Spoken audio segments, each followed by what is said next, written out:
Assalamu alaikum wa rahmatullahi wa barakatuh. Bismillah wa salatu wa salam ala rasulillah. I wanted to take this opportunity to record a small reminder for myself, for you, and obviously all of our audience, inshallah ta'ala, about a serious matter. Given the recent events and tragedies that are taking place in Gaza, that are piling on top of all of the other tragedies that the Ummah is facing everywhere from Burma to Syria to Iraq to Afghanistan and Bangladesh and so on and so forth. It's easy to get frustrated and overwhelmed with everything that's happening, and people are asking what can the average Muslim do to respond to this, especially in the month of Ramadan. Maybe people ask what kind of special dua I can make, and actually some people at the campus also ask me, are there any particular duas we can make for our brothers and sisters that are in oppression? And I've been racking my brain thinking what duas are there for the oppressed in particular, and I couldn't think of really anything in specific. So I wanted to run that same question by you too. So, Bismillah, alhamdulillah, salatu wassalamu ala rasulillah. I mean, honestly, this is something that really, it hits home. And number one, I think we should remind everyone that, before Palestine, there was a lot going on as well. And subhanAllah, sometimes, naturally, there are certain things that stir us a little bit more. Yeah. Obviously, Palestine with the land of Al-Aqsa, the third of the harams, and the first qibla of the Muslims. And it's unbelievable, subhanAllah, it's interesting. And I think that there's a hidden benefit in this, that there is no cause that unites the hearts of the Muslims like Palestine. There's no cause that just unanimously, everyone in the Muslim world is tuned in when Palestine comes under attack. Yeah.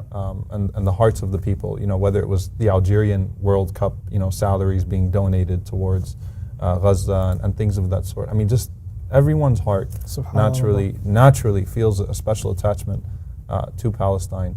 And I think first and foremost, we have to, one of the things I always tell people is acquaint yourself with the conflicts that are not your own, in the sense that that's right. The Palestinians should be making dua for the Burmese should be making dua for the people in the Central African Republic.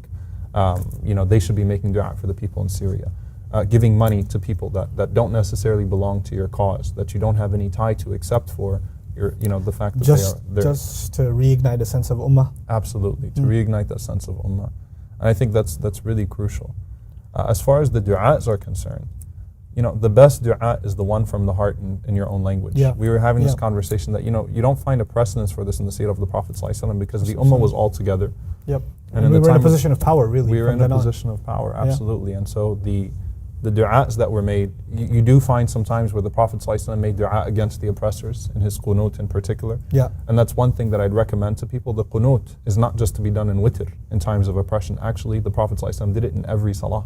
Really? Yes. So it's Fajr through Isha. You can also add the qunut at the end and make dua for your brothers and sisters in the last rak'ah, before or after your bowing, before or after your ruku'. It's a sunnah of the Messenger ﷺ to do so in times of tribulation. Now, as far, again, the Prophet ﷺ, there was no segment of the ummah that was being oppressed. So make the dua that's really heartfelt. Try to shed a tear and have full trust in Allah subhanahu wa ta'ala. That's one of the main things that... The thought I had that I'd like to add here is that I think, because we have online presence and we make comments every once in a while, or a video gets posted and things like that, the real spirit of dua is actually very personal. And I can remind you and you can remind me that we should be making dua. And you can write ameen on the comments, but that means nothing. That doesn't really mean anything. Yeah. Real dua is going to be when you and I are in our private moments and we're not publicizing that we're making dua, that we're actually connecting this word with Allah Azza wa Jalla. It's not for show to somebody else that I made dua for this or that or the other, but rather it's between us and Allah Azza wa Jalla. And that's from the public figures down to the person who's not in the public eye. Every one of us just has to reconnect with Allah subhanahu wa ta'ala. This is the month to make dua for ourselves, for our families, and for the ummah at large, which is in a sense our family, And if you're spending more time writing online about the conflict than talking to Allah subhanahu wa ta'ala about it and complaining to Allah, that really shows unfortunately, it shows a lack of priorities there. Yeah, and a lack of understanding of what has an impact on reality. Us blowing hot air about our anger and our steam. Yes, the conversation should never die, in my opinion, either. I think we should make noise about it, and we should, there should be some conversation about the human rights violations in particular that are happening. Obviously, there are sometimes that are the political situations are so complicated that looking at it from the outside, you don't really truly know what's going on. But the one thing you do know for sure is blood is being spilled. Muslims are being killed. Innocent people are being killed. That's the bottom line is oppression is happening, and that's something we can all speak out against and stand up against. But the other issue is that we have to really learn to make private, sincere dua to Allah and recognize that that's actually an agent of change. Like a lot of times in my personal conversation with some people, when you talk about making dua, like, oh, that's all? Is that it? You just want us to make dua? And that misunderstanding of Allah subhanahu wa ta'ala could very well be why victory doesn't come. You know, there's a story, subhanAllah, when Umar ibn al-Khattab radiallahu anhu, when he saw that the people were, Khalid bin Walid radiallahu anhu obviously became an icon in the ummah. Right. And people were even coming up to him and saying, did your sword actually come from Allah subhanahu wa ta'ala? Did it come from the heavens? It became like that. He became such an icon. Yeah. And Umar radiallahu anhu, he saw that. And when he saw that, he did something that was very controversial. And there are a lot of removing him from position. Yeah. There are a lot of these false narrations that, it was because of a personal grudge that they had back in the day. And absolutely not. He said. That's all speculation. Yeah. He said that I did it not because, he said, Wallahi ma azaltu Khalidan an sakhtatin wala khiyana. I didn't remove him because of any issues. I had no personal issues. وَلَكِنِّي خَشِيتُ أَن يُفْتَنَ الْمُسْلِمُونَ بِهِ. I was afraid that the Muslims would be tried by Khalid, فَيُوكِلُونَ إِلَيْهِ. So they would be entrusted to Khalid radiallahu anhu. Look at the last part of that. They would be entrusted to Khalid. Allah would leave them to Khalid because they think that victory comes from Khalid radiallahu anhu. So just leave the matter to Khalid himself. Absolutely. So he switched him to Abu Ubaidah Jarrah. And guess what was opened under Abu Ubaidah Jarrah radiallahu anhu? Jerusalem. Al-Quds. Subhanallah. So we can't discount dua.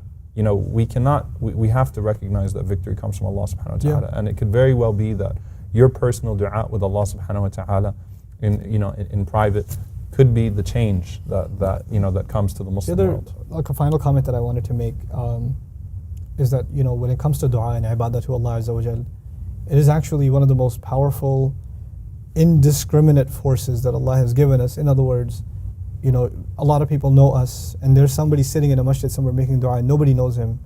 But we don't know how much more powerful their dua is. Absolutely. Your dua isn't any less valuable than mine or somebody else's, or ours isn't more valuable than somebody else's. That is in the hands of Allah Azza wa Jal. Ibn Abbas radiallahu anhu actually says that one time when there was no rain, everyone was doing salat al-istisqa, asking for rain. He said, I found a slave that was making a dua privately. And he said, Allahumma inni as'aluka bihubbika ilayya. Oh Allah, I ask you by your love for me to send rain down.